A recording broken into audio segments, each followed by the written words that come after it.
Setelah Hakanai membangkitkan bakat sepak bolanya yang sudah lama tertidur karena dilatih Buki, para pemain Takamiya Gaoka masih terus mempersiapkan diri untuk menghadapi SMA terkuat Shiseido jikalau mereka nanti bertemu di kualifikasi. Dan kelanjutan kali ini Buki akan terlibat membantu mempersiapkan semuanya agar SMA Takamiya Gaoka bisa mempersiapkan melawan SMA Shiseido.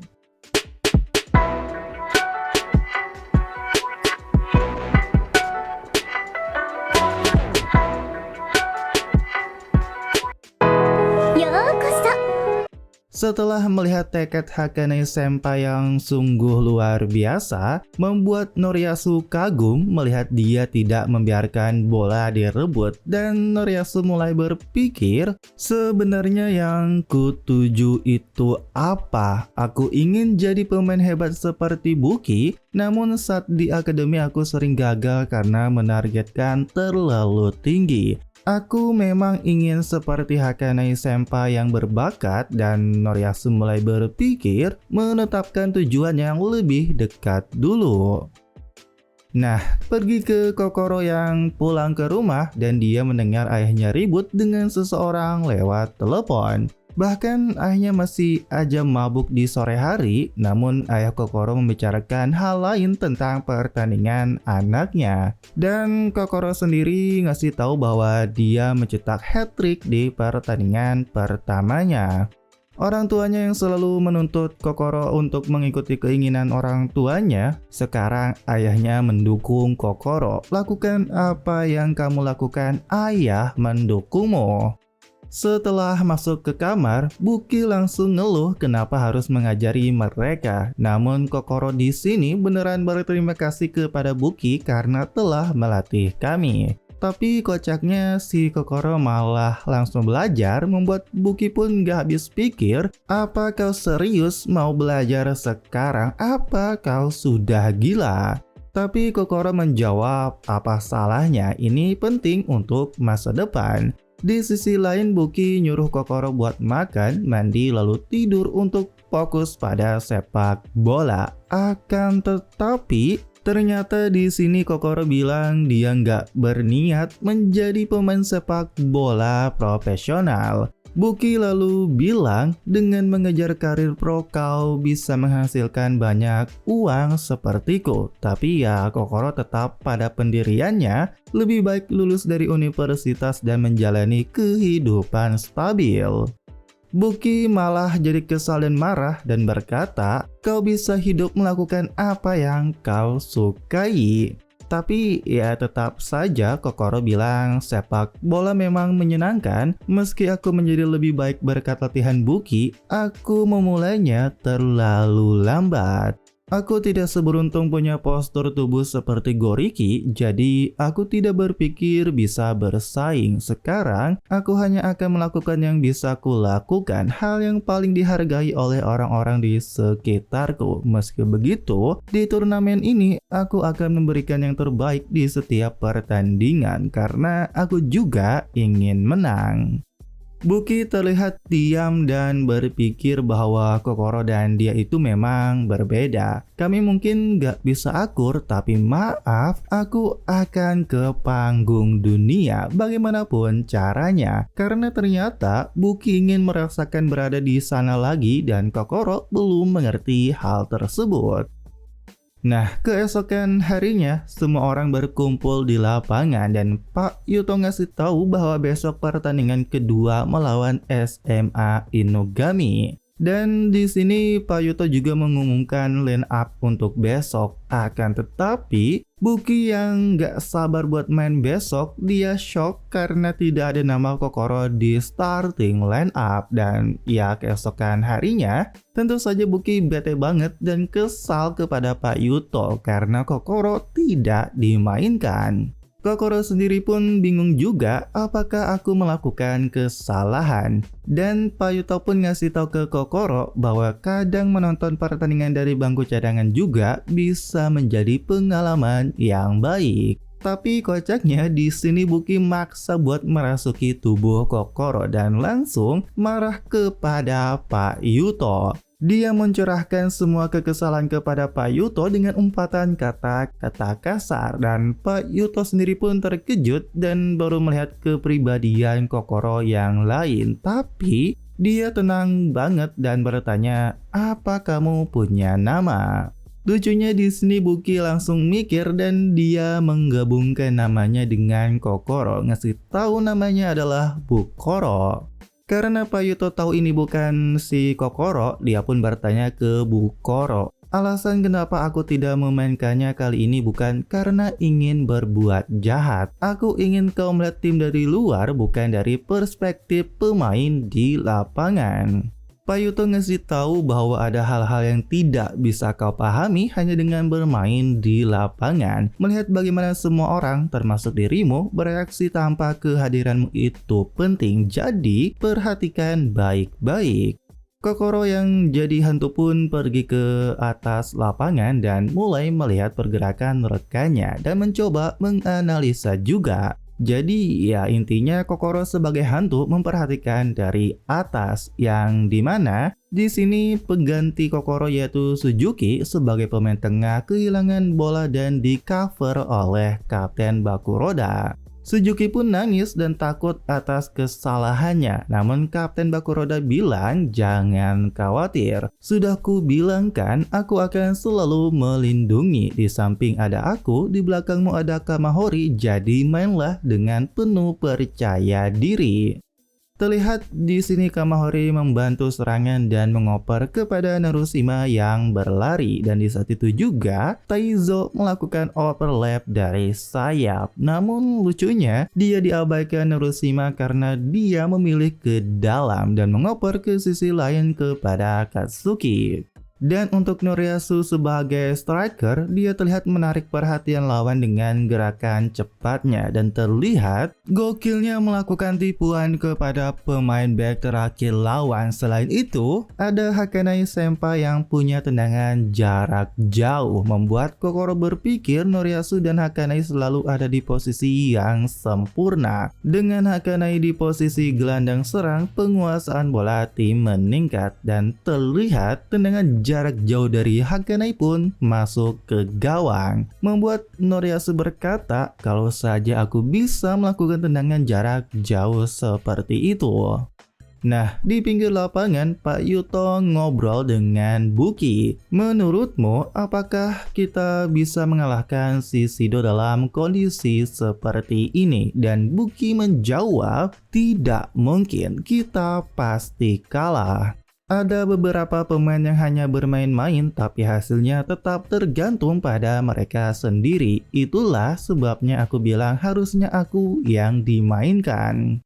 Pak Yuto di sini sepemikiran dan berkata Hakanai, Bakuroda, dan Noriyasu gerakan mereka terlihat berbeda dari sebelumnya. Karena itu, aku berterima kasih padamu Bukoro-kun, yang dimana ternyata si Pak Yuto ini tahu Buki ngajarin Hakanai, Bakuroda, dan Noriyasu. Dan di sini ekspresi Buki sangat serius berkata ke Pak Yuto, "Kau benar-benar serius ya ingin mengalahkan Shishido?" Dan Pak Yuto menjawab dengan tegas, "Iya, tentu saja." Namun di sini Pak Yuto bilang ke Buki bahwa sebenarnya aku ingin mendengar pendapatmu. Aku tidak tahu siapa kau sebenarnya, tapi aku tahu bahwa kau sangat paham tentang sepak bola. Mari bertukar pemikiran. Buki terlihat agak kesal karena si kacamata sok pintar, tapi ya pada akhirnya Buki nyuruh Pak Yuto ngasih tahu rencananya. Lalu Pak Yuto berkata, "Menurutku, untuk tim seperti kita itu yang dianggap lebih lemah untuk bisa mengalahkan tim kuat seperti Shishido, ada beberapa syarat yang perlu dipenuhi. Melihat contoh di dalam negeri maupun di dunia, ada banyak kesamaan. Pertama dan yang paling penting adalah mengurangi kesalahan saat bermain sekecil mungkin, berlari lebih cepat dan lebih banyak dari lawan untuk menciptakan peluang dan tidak menyia-nyiakan peluang yang tercipta." memiliki tekad untuk menang selain faktor-faktor kesadaran dari pihak kita, mematahkan serangan lawan secepat mungkin dan tidak membiarkan mereka bermain dengan bebas. Untuk itu, sangat penting mempelajari taktik dan kecenderungan lawan dengan baik. Sebaliknya, penting juga bagi kita untuk memiliki elemen yang tidak dipelajari oleh lawan. Setelah itu Pak Yuto pun bertanya pendapat Buki dan Buki menjawab, ya itu semua nggak salah, tetapi itu semua adalah persyaratan minimum. Jika kita bermain seperti biasa, lawan juga akan merespon dengan cara biasa. Tim kuat selalu dipelajari dan menjadi target serangan. Lawan pasti sudah menyadari hal itu. Jika kita hanya melakukan hal yang bisa mereka bayangkan, kita tidak akan menang. Kita butuh kejutan yang luar biasa. Dan Pak Yuto pun setuju, lalu bilang, kejutan besar yang kita siapkan adalah kau, Bukorokun, yang merujuk ke si Buki. Buki pun sekarang tahu dirinya nggak dimainkan karena disembunyikan. Pak Yuto pun minta maaf karena untuk menang kita membutuhkan kekuatanmu. Dan semua orang harus mengeluarkan 120% kemampuan mereka. Tetapi Buki malah berkata 120% itu cuma omong kosong. Yang kita butuhkan adalah 100% mengeluarkan seluruh kekuatan tim dengan sempurna. Persiapkan tim untuk bisa mencapai itu. Bahkan uniknya, di sini Buki mengungkit sejarah. Ada cerita tentang tim kecil yang tidak dikenal yang lama berada di divisi 2, tetapi begitu mereka promosi, mereka langsung menjadi juara. Kisah itu benar-benar terjadi di dunia ini.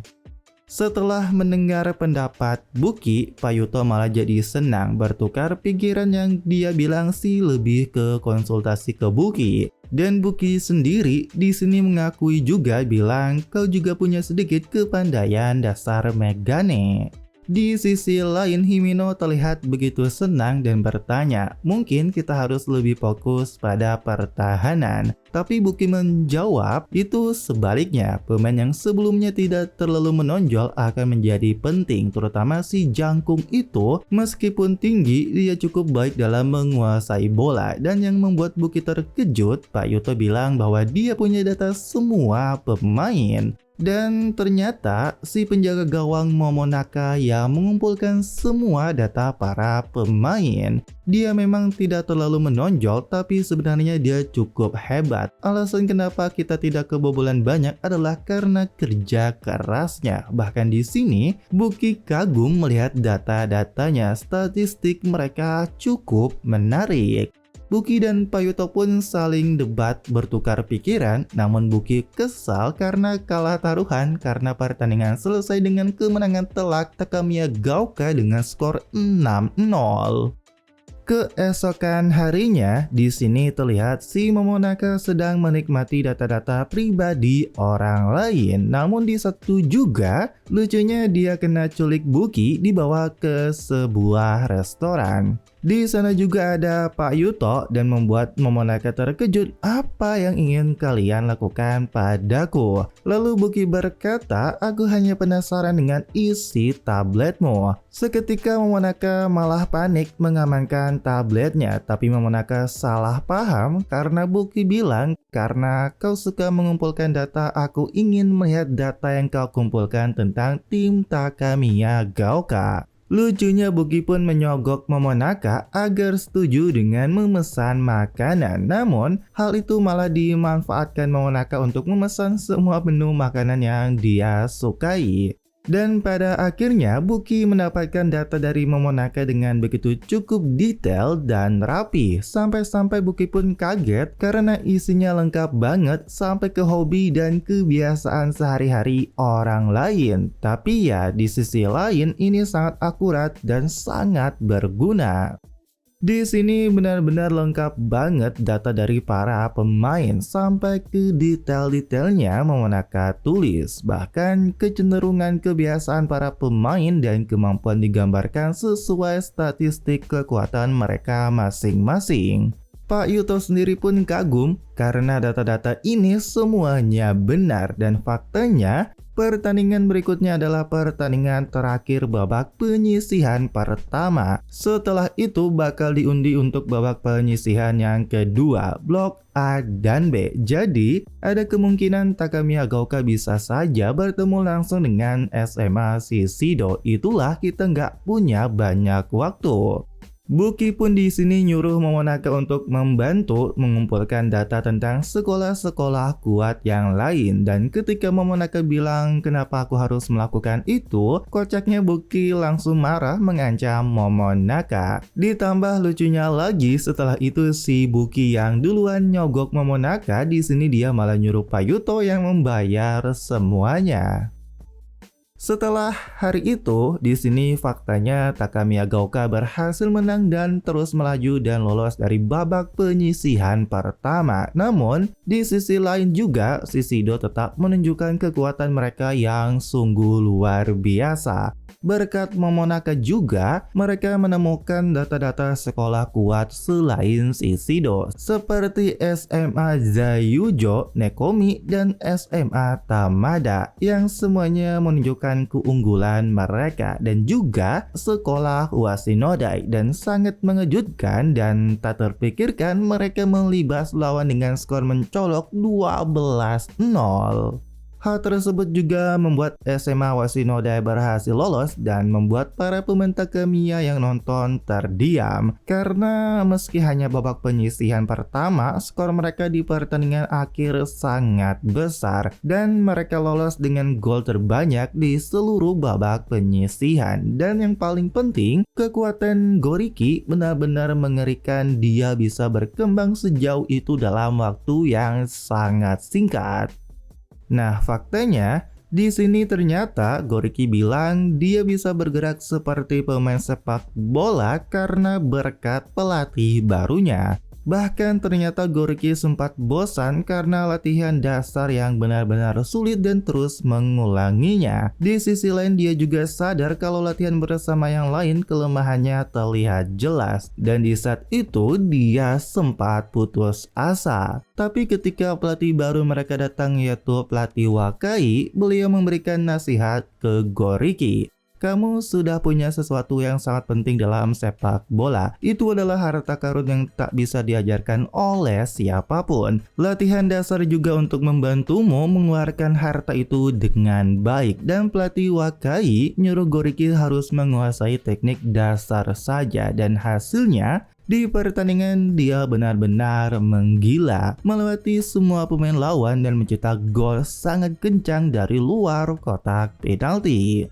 Ternyata pelatih Wakanai sudah tahu bahwa otot yang Goriki bangun dari bela diri memberikan dia kecepatan dan kekuatan luar biasa. Ditambah dengan tinggi badannya, langkah pertamanya yang kuat dan cepat akan membuat Goriki mudah meninggalkan yang lain. Bahkan yang lebih gokilnya lagi, setelah mencetak gol sundulan, di sini dari set piece tendangan penjuru, Goriki mencetak gol akrobatik dengan salto. Instingnya benar-benar luar biasa dan bisa dibilang Goriki pemain yang paling mendekati seperti Buki. Bahkan Goriki sendiri pun sangat senang dan dia berpikir sekarang merasa lebih dekat dengan idolanya yaitu Buki. Dia juga berterima kasih kepada pelatih barunya, tapi pelatih Wakai bilang, sebenarnya aku tidak melakukan apa-apa. Yang Goriki butuhkan hanya teknik dasar yang solid dan sedikit dorongan. Dengan itu, pelatih Wakai yakin Goriki bisa menjadi raja di kejuaraan tahun ini.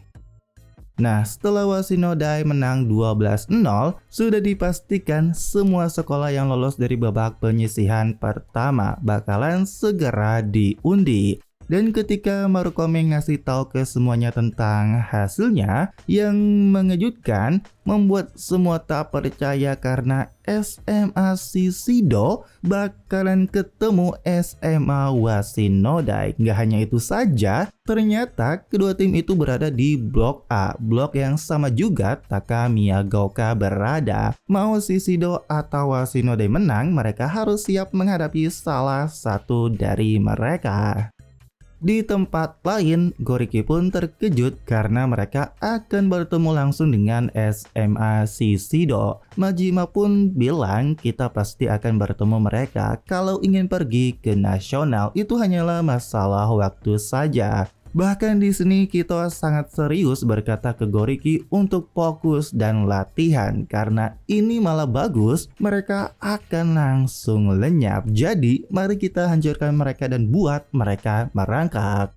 Terlihat pemain Washinode pun latihan dan ketika si Goriki nendangnya meleset, dia pun meminta maaf ke Yosumi Senpai karena gagal memanfaatkan umpannya. Namun Senpai kotak Goriki ini berwibawa sebagai senpai menasehati Goriki. Lagi pula gak masalah, itu juga kesalahanku karena belum bisa memahami gerakan dan tujuanmu. Mari kita perkuat lini depan bersama. Dengan adanya Senpai Yosumi membuat suasana di antara para pemain Washinode menjadi lebih ceria dan positif. Dan setelah latihan, di sini Majima Senpai menghampiri Goriki dan berkata bahwa Goriki semakin membaik. Kau mungkin yang paling berkembang dalam waktu yang singkat ini. Itu bukti dari usahamu. Dan ketika ditanya soal tentang sepak bola, Goriki menjawab, aku tumbuh besar di dunia bela diri, selalu sendirian, berjuang sendiri. Jadi, ini pertama kalinya bisa bekerja sama dengan yang lain, saling mengeluarkan kemampuan dan berbagi kemenangan bersama. Dan mungkin ini yang paling menyenangkan dalam hidupku. Majima pun tersenyum, namun si Kito malah bilang kita di sini tidak untuk bermain-main. Goriki lalu menjawab, tahu itu, namun aku bisa merasakan diriku semakin baik dengan menyerap berbagai hal dan ingin menjadi lebih baik lagi. Aku ingin tahu lebih banyak tentang sepak bola. Itulah sebabnya Goriki ingin terus menang dan ingin mengalahkan Kokoro. Majima lalu bilang bahwa sejujurnya kekalahan dari Takamiya Gaoka itu telah membuat kita lebih kuat, tapi kita sudah cukup merasakan kekalahan. Dan dengan penuh semangat Majima berkata, kita akan menghancurkan Shishido. Dan akhirnya hari pertandingan antara SMA Shishido melawan Washinode akan dimulai.